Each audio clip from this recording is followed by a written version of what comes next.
Classroom. Classroom setups vary from subject to subject. For example, in art, technical studies, science, they have their own specific setups. In social science and math, there are considerable options, different options available depending on the teacher's preference. So what I'll do is give you a look at some of these options and think about the pros and cons of each. So we'll start off with the traditional rows of desks facing the teacher at the front. Pros on this seems to be more direct eye contact available between teacher and student. This could be set up in alphabetical manner, as I had mentioned earlier in a video, or through student choice. Some teachers think this is the best way to control the class and keep discipline problems at a minimum. And you can revise the seating from time to time if you need to.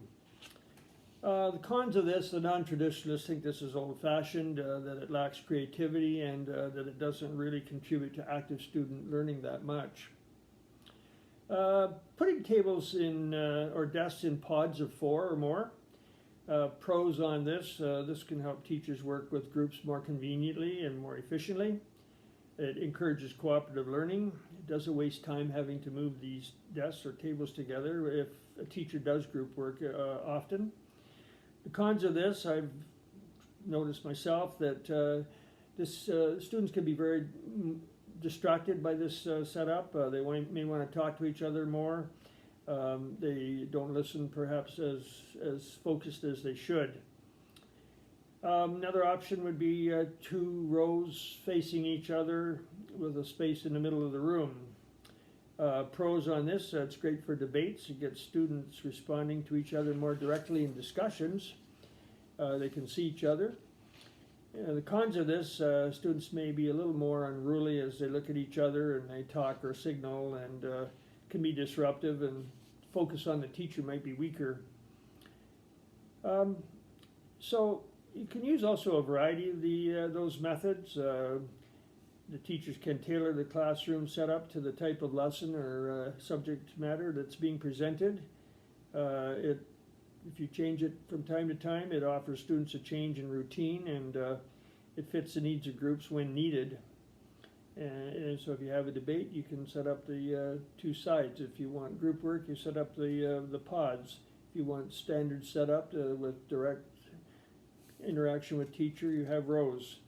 So what you have to do really is experiment with these and see what fits your needs most of all.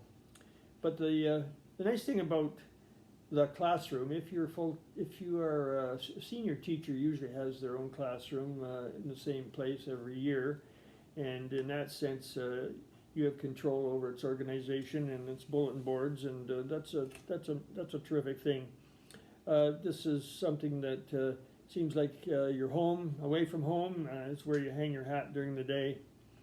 On the other hand, those teachers who don't have those rooms, they have to move their materials on a cart maybe from room to room between classes. It's logistically a challenge. Sometimes though, they have the option of going out into a portable rather than doing this, and many would choose that instead of moving from place to place. So it's having a room and having a classroom is certainly a convenient thing if you have your own. It's a very personal thing, and it's your space and time, and you can organize it, you can decorate it, and enjoy it. Next video, we are looking at the topic, Know Your Subject.